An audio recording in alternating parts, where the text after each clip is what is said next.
West African heads of state have said all options, including the use of force, remained on the table to restore constitutional order in Niger after the July 26th coup, and ordered the activation of its standby force.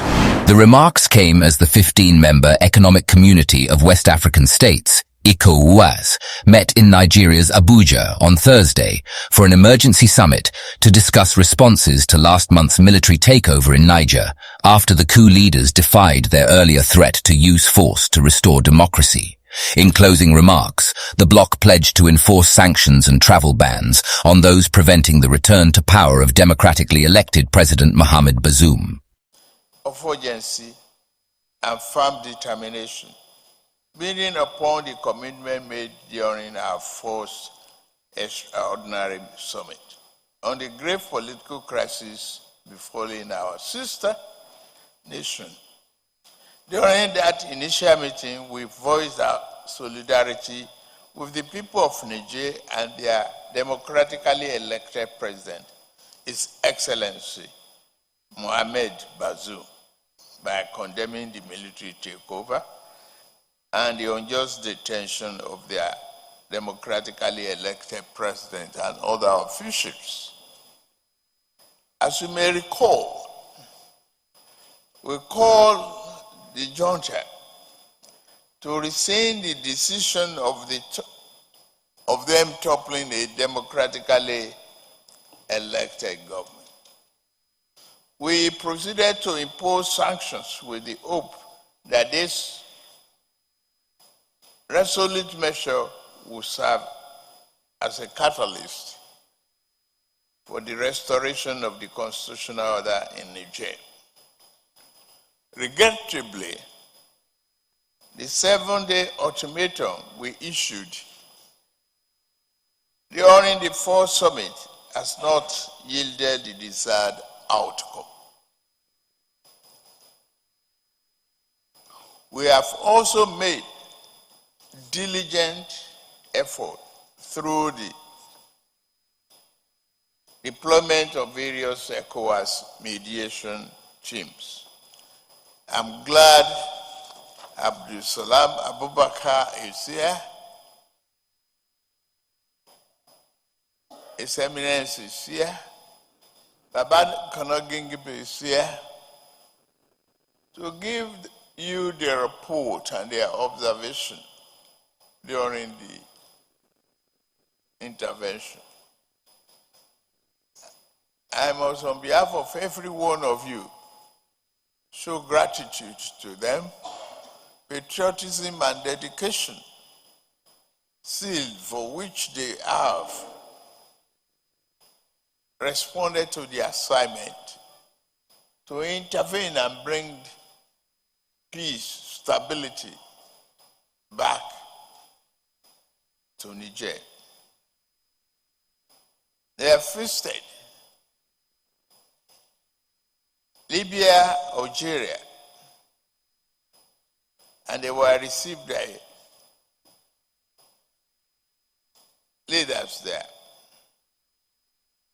Your Excellencies, distinguished ladies and gentlemen, following the resolution of our previous extraordinary summit to initiate a meeting of ECOWAS Chief of Defense Staff, the meeting of the Chief of Defense Staffs was duly held from 2nd to 4th of August 2023.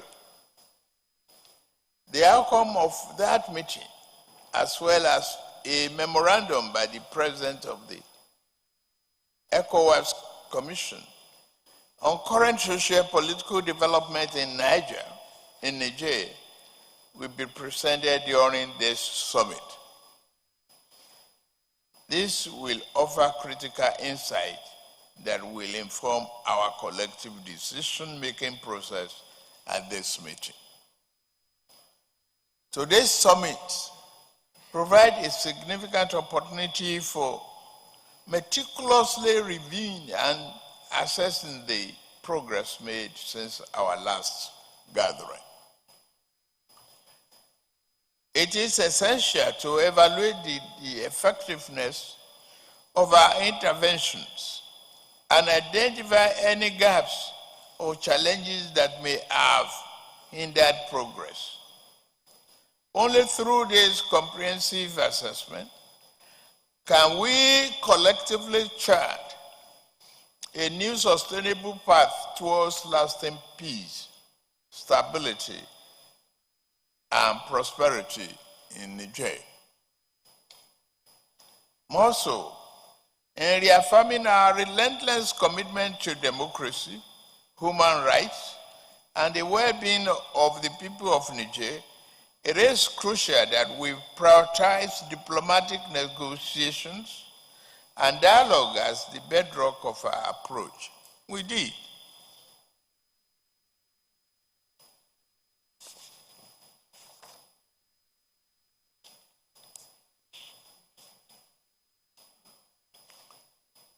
And we still look to engage the party involved, including the coup leaders, in honest discussion to convince them to relinquish power as suggested and reinstate President Bazoum.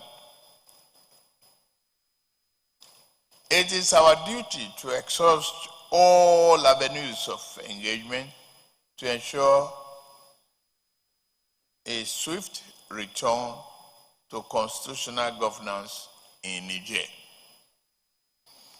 More specifically, as leaders of our respective nations, we must recognize that the political crisis in Niger not only poses a threat to the stability of the nations, but also has far-reaching implications for the entire West African region. By remaining steadfast in our adherence to the principle of democracy, good governance, and the rule of law, we can restore peace, stability, and prosperity in the Republic of Niger, thereby fostering an environment conducive for growth and development for all. Esteemed Excellencies, ladies and gentlemen, I'm confident that the second ECOWAS Extraordinary Summit today on the socio-political situation in Niger will be a defining moment in our journey towards a stronger, more resilient, and integrated West Africa. Let us seize this opportunity to make a lasting impact on the lives of our fellow Africans. Who else can do it except us? We must resolve to do it ourselves, and we are the only one.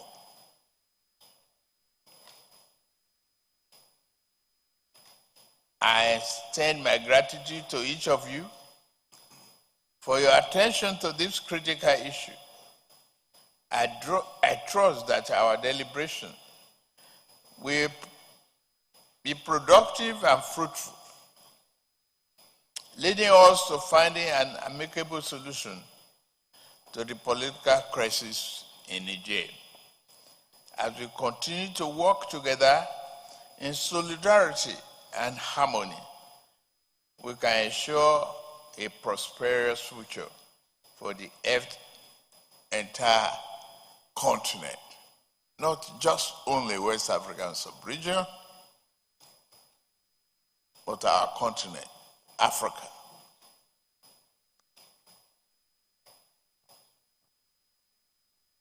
With these remarks, I hereby declare this extraordinary summit open.